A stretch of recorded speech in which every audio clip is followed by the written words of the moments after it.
What's up, folks? I'm Chris, your NFL writer here at Occupy Fantasy, here with a look at the 10-game slate here for Week 5 of the NFL season. 11 games over on FanDuel, where they have the Dallas Cowboys, Pittsburgh Steelers primetime game available on the main slate. So as always, I'm going to go through some of the top plays, picks, lineup advice, and strategies for playing contests on DraftKings this weekend. And then I'll talk about some of my favorite plays on FanDuel as well from that Cowboys and Steelers game. As always, we start with my favorite play on the slate. This week, it's going to be Houston wide receiver 1, Nico Collins. Big game last week with 15 targets with Tank Dell on the shelf. We are expecting Tank Dell to return to the starting lineup for the Texans this week, but still hard to get away from Collins having a really reasonable, just $7,700 price tag here on PPR DraftKings as the number 1 receiver for the Texans in their huge matchup here with a high total at home against the Buffalo Bills here in week number 5. So Nico Collins, first man into my lineups that I want to build around. He's personally my wide receiver 1 on the week, and he is the wide receiver 1 on the week in the Occupy model as well. Looking at the last 3 weeks of play, which will come into play later in the video when I talk about some of our underperforming wide receivers we can leverage on this slate. Nico has a 30% target share in Houston's offense and a 43% share of team air yards, an elite weighted opportunity in the passing game for this offense. Biggest reason why he's our favorite play at receiver on the Week 5 main slate here on DraftKings. As always, I also like to go through the biggest favorites as far as spreads are concerned in betting markets, because that gives us a pretty good idea of which running backs are going to be playing in some favorable game script situations, and therefore hopefully able to leverage that and turn it into a very, very positive fantasy football performance. No surprise here, we have the San Francisco 49ers once again, the biggest favorite on the slate at home against the Arizona Cardinals this week. So yes, we are going back to the well with Jordan Mason, who was well worth the price of admission last week with 27 PPR points here on DraftKings. Now priced up to a real price at $7,400. We still want to go there. Jordan Mason is going to be the most popular play, not just at running back, but on this slate. We are currently projecting 30% plus ownership on DraftKings, similar over on FanDuel, primarily because with a lot of the injuries that have already come to light here on Friday evening, this is actually a pretty loose salary slate once again here for the main slate, and I'll talk about some of those cheap plays in a second. 49ers are the 5th best run blocking line by adjusted line yards on the season thus far, and the Cardinals are a well below average rush defense. League average defending running backs in the passing game, but once again, not expecting a huge role for Mason in the passing game. Did have his best day as a receiver against the Patriots last week, though. So Jordan Mason, we also want to get him into our lineups this week. Another touchdown favorite, Kenneth Walker III, returned on Monday Night Football for the Seattle Seahawks last week against the Detroit Lions. Was able to turn starters reps into 12 carries, 5 targets, 33 fantasy points with the 3 rushing touchdowns. We're not expecting that great of a day, but this is a great matchup for Walker here against the New York Giants, who are decimated by injuries. They're going to be missing their starting running back, Devin Singletary, their best player in Malik Neighbors in the receiving game. So it seems like New York might actually struggle to keep the ball, keep their offense on the field, and that is almost certainly going to lead to positive game script situations for Kenneth Walker. Seahawks favored by a touchdown here at home to close out the main slate on DraftKings in the 4:25 p.m. kickoff window. Giants are just slightly above league average defending the run, but they are the 3rd worst defense in the league defending running backs in the passing game on the young season. The only other team that has a spread more than 3 points in their favor on the main slate, Chicago Bears, after the rumors from the coaching staff here, Matt Eberflus, that they were going to give Rashawn Johnson more work. DeAndre Swift had his best game of the season in week number 4 against the Los Angeles Rams. So I do think with Chicago favored by 4 here at home against the Panthers, if you were going to back a Bears running back, I would go back to the DeAndre Swift well here. The Panthers are well below average defending the rush and running backs in the passing game. So it is a good spot here for Swift, but also Johnson and Khalil Herbert if he mixes in. So this is more of a high-risk play, not going to be one of the more popular plays on the board. Other than the big favorites, the best running backs that everyone is going to be looking at this week, 90% plus snap share, Kyren Williams, really the only running back of note in Los Angeles' offense here at home against the Green Bay Packers. This is the underdog side of that game. But we have seen Kyren get the vast majority of the carries and have a decent involvement in the passing game as well. The Packers are a top 10 rush defense, but they are just league average defending running backs in the passing game. Derrick Henry, 200 rushing yards last week for the Baltimore Ravens in prime time. Getting a taste of his first AFC North action on the road here, facing a Cincinnati Bengals defense that is below average defending running backs, not named Derrick Henry, on the ground. And now they have to try to defend Derrick Henry. Good luck to the Bengals this weekend. Bengals are the fourth best defense defending running backs in the passing game. So although Henry is a relatively low volume asset in the passing game when Lamar drops back to pass, that's a tougher matchup for him here. I would not expect him to get his second receiving touchdown since 2019 in this game. So we'll see how that shakes out. So Derrick Henry, another option for you this week that is going to be a little bit more popular other than the big favorites. And then my favorite play in this range, Chuba Hubbard, just $6,100 here on the road against the Bears. Bears are the third worst rush defense in the league. They're very good defending running backs through the air, sixth in the NFL thus far on the young season. But Hubbard, a true bell cow here, and has seen a resurgence with Andy Dalton under center, 100-plus rushing yards in 2 consecutive games, a touchdown in 2 consecutive games, and we can still just get him for $6,100. So I do think he's one of the better low-risk plays alongside Jordan Mason as my favorite play at the running back position. Something that just opened up as a play, we were told that Devin Singletary is doubtful for Sunday's game. 99% of the time, that means he's going to be out on Sunday. So that means we have Tyrone Tracy Jr., who is in line to step up and draw the start for the New York Giants.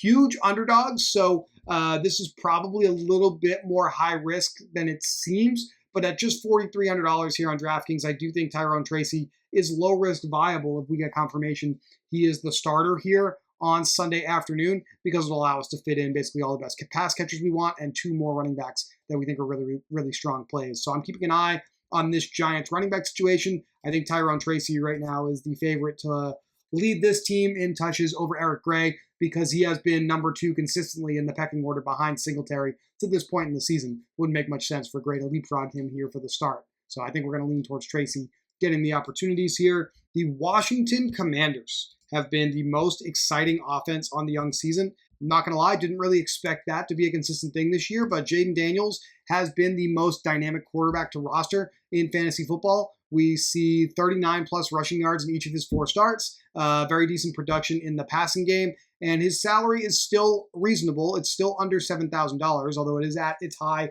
watermark for the season. I personally think Jaden Daniels is your best option for low-risk contests this week, given his dual threat skill set, and we have easy ways to get to him, given some of the running backs I talked about, given some of the receivers that I'm about to talk about as well. As of right now, the most popular quarterback for Week 5 slate, optimal lineups across the industry, is Anthony Richardson at just $6,000 with the Colts on the road against the Jaguars here. However, today he was limited in practice, and there is a report from the Colts beat that Flacco took most of the first-team reps. There's a real chance here that Richardson is not going to play on Sunday. So as of right now, I'm going to treat it as if he is on the wrong side of questionable here, and that's why I'm jumping straight to Jaden Daniels as my favorite dual threat play. But if we get access to Anthony Richardson, obviously at a price discount here, we know what he's capable of, even if he hasn't necessarily done it since week 1. He would be a great play here as well with his rushing upside for the Colts. Daniels, the next best play in our model is Brock Purdy. San Francisco has the highest team total on this slate at 28.5 points as the touchdown favorite in that 50-point total game between San Francisco and Arizona. So I think he is also an option if you're trying to save some salary behind Jaden Daniels. At the receiver position, Nico Collins, my favorite play on this slate. Already talked about that. We have Deontay Johnson, who is going to once again lead Carolina in opportunities in this passing game. Double-digit targets from Andy Dalton in each of his starts, and no reason to expect that to change here. His salary went up $500 here to $6,100 here, but we can get him in our lineups very, very easily because of some of the other popular options in low-risk contests this week. The Rams and the Packers play in that 4:25 p.m. window, and a ton of your very, very popular low-risk plays are from this game. Largely on the Green Bay side, Christian Watson is out this week, listed doubtful, but that basically means he's not going to play. Romeo Doubs didn't practice for personal reasons. No injury here, but he just has not been available for Green Bay, also catching the doubtful tag. That means our starters at receiver are going to be Jaden Reed, who is priced appropriately here, but also Dontavian Wicks, who has seen a really, really strong amount of opportunities. We saw the 13 targets last week when he stepped in because of Watson's injury. And we also have access to, I think, Bo Melton will see increased reps as well as the next man up in the pecking order. But it's primarily going to be Wicks and then tight end Tucker Kraft, who's going to benefit from the injuries here because Luke Musgrave is also questionable to play on Sunday. Even if Musgrave is in, Kraft has straight up been the starting tight end in this offense, and Kraft is going to be kind of your chalk, low-risk tight end here. So we can play Kraft. We could play Dontavian Wicks as another wide receiver. We have $47.50 per player left, but where the field, I think, might be in addition to Wicks is Jordan Whittington here with the Los Angeles Rams, who leapt to the top of the opportunities for the Rams last week in their game with the Bears. He ran the most routes for Matthew Stafford's receivers, had 8 targets. So this was his high watermark game, and we're expecting that to continue. I know the box score results here aren't exciting that you can see on the screen from his previous 4 games, but we're focused on what's going to happen moving forward. The opportunities here are really strong, and we're forecasting a similar workload and similar role to Week 4's game against the Bears in a much better spot here against Green Bay at home for Whittington. So I think Whittington at $4,600 is probably the best number 3 low-risk wide receiver here. $4,900 is not typically an exciting amount to get to your last running back. I think that's where the Tyrone Tracy play comes in to consideration here over on DraftKings, or dropping down from Jaden Daniels to one of those other quarterbacks I talked about. Brock Purdy, who is popular in the Occupy model this week, would probably be the safest bet given the Anthony Richardson injury situation that we're anticipating. And at $5,500 here, we definitely can look at some of the running back plays in this range as options as well. Madison should be starting for the Raiders, for example, but we could probably massage the tight end play here a little bit more and get to a more palatable low-risk running back for our final spot. But I do think the Tyrone Tracy play is probably how people are going to get to Jaden Daniels this week. Hope that makes sense for low risk over on DraftKings. Over on FanDuel, I think it's extremely simple. You don't even have to dive down to Tyrone Tracy. I like pretty similar build to what I have on the screen for DraftKings, but I like George Pickens the best in that final game on the slate in primetime between Dallas and Pittsburgh. Pickens, one of our underperforming wide receivers this week, just $6,000 here on FanDuel. It leaves you $6,200 to get to your final running back. And there are plenty of plays here in this range that I've already discussed in this video that can absolutely get you there. My favorite is going to be Austin Eckler with the Washington Commanders. But we also have the Colts running back situation that we do need to discuss. Jonathan Taylor is out this week. We have been told it's going to be a committee approach for Indianapolis at running back against the Jaguars this week. We're expecting Trey Sermon to lead that committee. He is ranked pretty highly in our Occupy model right now. But just because Shane Steichen has come out and declared this a committee approach, this is definitely more high risk than low risk at running back. Let's talk game stacks. And we already have Purdy, Jordan Mason in here. So San Francisco is a big favorite, highest implied team total. I think one of the better offenses, obviously, to consider for a stack. I don't think you have to overthink it here. You can go with Debo. You can go with this 3-0. Or you can look at a cheap Arizona bringback. I think Dortch, Wilson at receiver are doable. Marvin Harrison, definitely doable at receiver as well. Just have to be a little bit creative in how you utilize the rest of your salary here. That's a really, really good game stack this week. My favorite, going back to where we started at quarterback here, I like Washington against the Browns this week. Daniel's going to be popular. Terry McLaurin's going to be a popular receiver as well. And then Eckler, if B-Rob is out this week, there's a 3-0 you can use with Washington. But over on the Cleveland side, we have access to Mari Cooper and Jerry Jeudy, who are both on our underperforming wide receiver list this week. So I love playing that as a game stack as well. Buffalo and Houston. We have Josh Allen, who I think is the more dynamic asset given his legs, his rushing ability. We can play Nico from the Houston side. And big news in the passing game for the Buffalo Bills. Khalil Shakir is going to be out this week. That means Coleman, Samuel, and Mac Hollins, we can lock them in for safer, larger roles. Mac Hollins actually leads this team in routes run, like week in and week out. He's definitely a win sprint king this year. We have not seen really any notable fantasy performances from him even including his touchdown in week 1. But we saw the targets last week, 6 targets against Baltimore. Didn't really have the results he was expecting with those targets, but I would expect Hollins to continue to run a high volume of routes for Josh Allen, just $3,100. This is probably a really, really great large field high-risk stack, utilizing him as a receiver, plenty of salary to finish off a skinny 2-1 Buffalo-Houston build here with my favorite receiver on the Houston side. Mentioned last week the underperforming wide receiver list. These are receivers that have seen tons of targets, tons of air yards from their quarterbacks, but haven't necessarily had the huge fantasy performances that we've expected. Courtland Sutton did get the touchdown last week for the New York Jets, but it was still a modest output in fantasy football of just 15 fantasy points. So he is still our number 1 underperforming wide receiver in the Occupy model this week for Denver's home game against the Raiders. And then we have a pair of Jacksonville Jaguar receivers that are also at the top of our underperforming wide receiver list. Gabriel Davis, the number 1 underperforming wide receiver, I would say, given his target and air yard role over the last few weeks of play.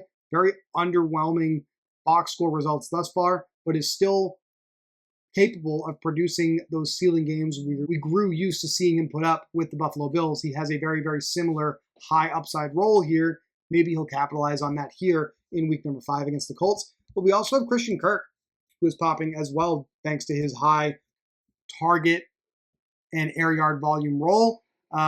Little bit of like an old school Miami Dolphins Jarvis Landry-esque box score results here. 10 plus targets, 2 straight games, not able to get over 100 yards. Just the 1 touchdown for Kirk in that sample. So a little bit less of an underperformer, if you will, than Gabe Davis. Comes at a little bit of a higher cost given his high floor, given his lower ADOT route tree here, but we like Christian Kirk as well. Tons of other underperforming wide receiver opportunities on this slate. If you're not a subscriber to OccupyFantasy.com already, please consider subscribing because you'll get access to our full list in the Occupy model over there. Also would really appreciate it if you guys could like the video and subscribe to the channel. We're getting extremely close to 10,000 subscribers this season, and once we get to that number, I know Brian is going to do a special giveaway for all of you that are subscribed to the channel. So you're certainly not going to want to miss out on that. That is going to do it. My thoughts here on how to approach week 5 here in NFL DFS on DraftKings and FanDuel. Good luck this week in week number 5, and we'll be back next week to talk to you about week number 6.